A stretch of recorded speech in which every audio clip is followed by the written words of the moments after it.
Thank you very much, Yusek Ding Panganiban, for your introduction.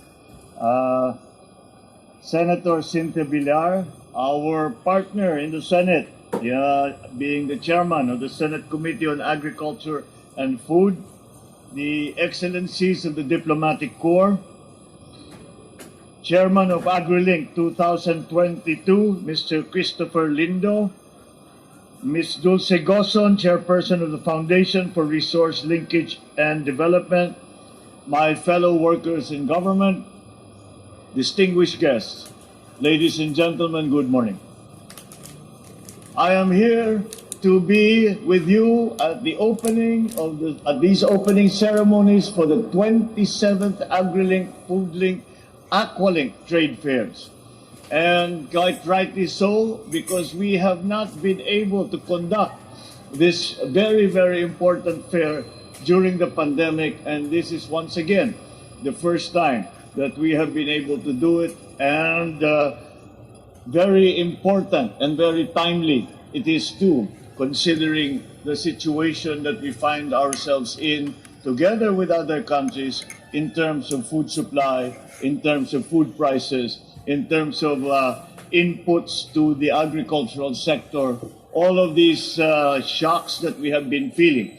So now it is time to once again lay the path for our agricultural industrialization. And this is a good first step for all of us to once again introduce ourselves to each other and to find the way forward with the new global economy.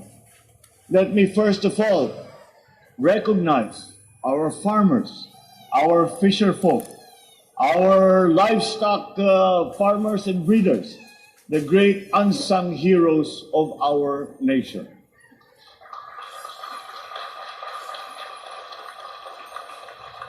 Because of them, we have food on our tables. Because of them, we have the sustenance we need to pursue our endeavors for the betterment of our nation.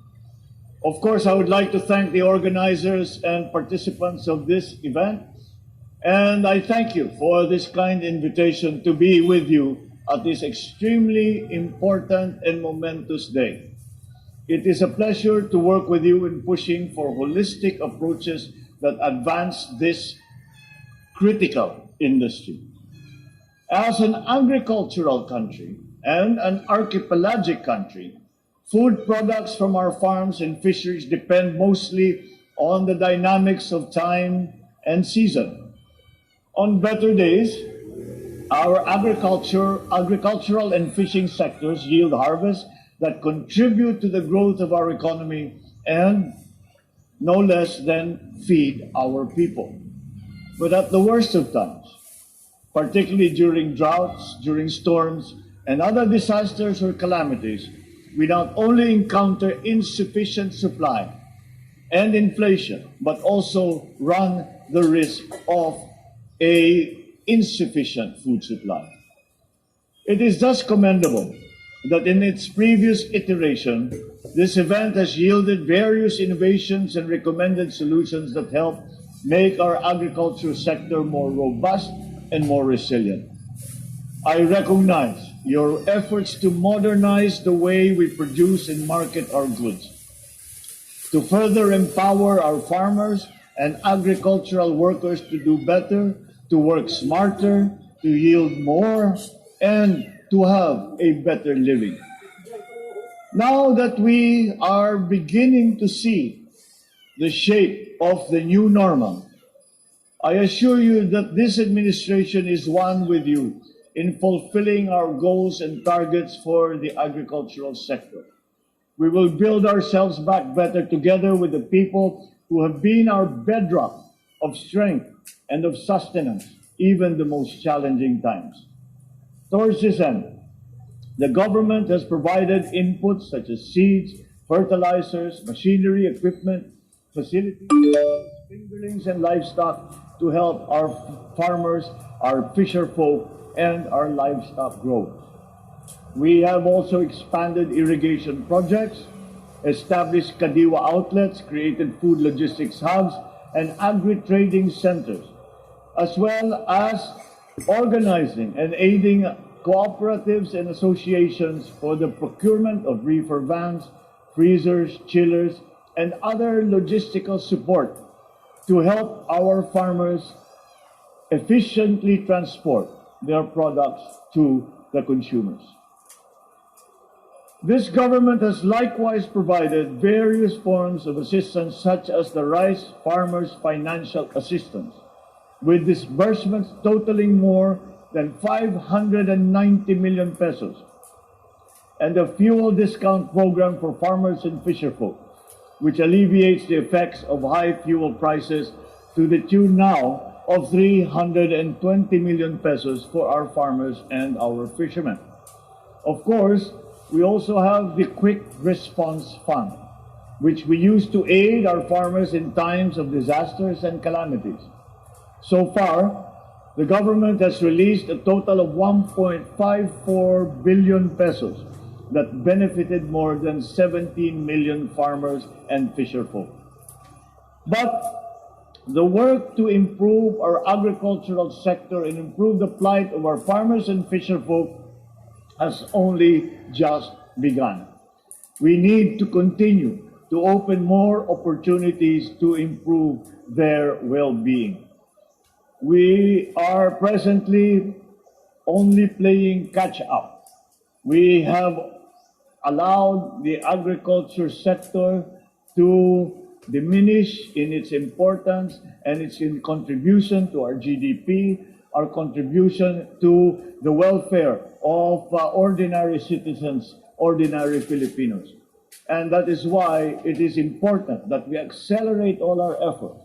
And occasions such as this are just the highly appropriate times for which we can remind ourselves that what we are doing is not only growing crops, not only expanding fisheries, not only helping our livestock growers, but what we are is feeding a nation.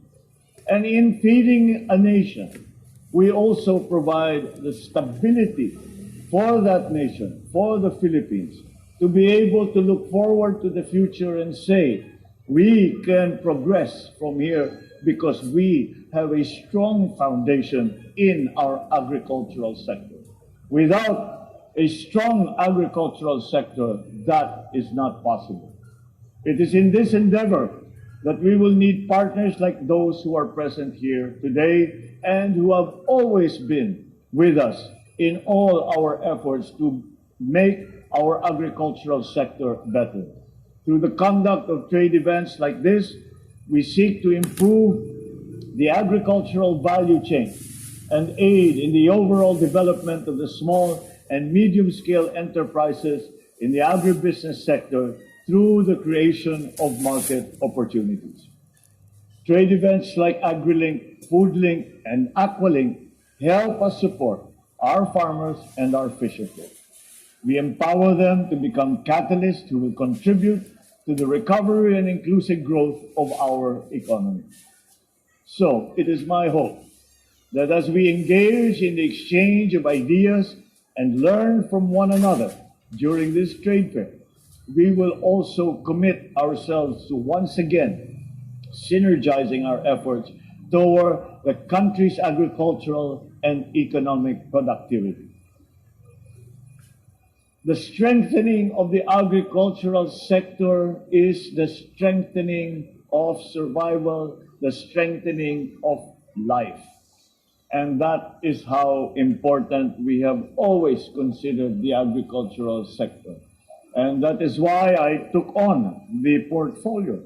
As soon as I took office as president, I decided to take on the portfolio of the Secretary of Agriculture, not only to highlight the importance with which this administration puts on the agricultural sector, but also to accelerate the development of that value chain, the strengthening of all our services that we give to our people in terms of food production, in terms of food supply, and our efforts to keep all our food products, all our agricultural commodities at a price that ordinary citizens can afford.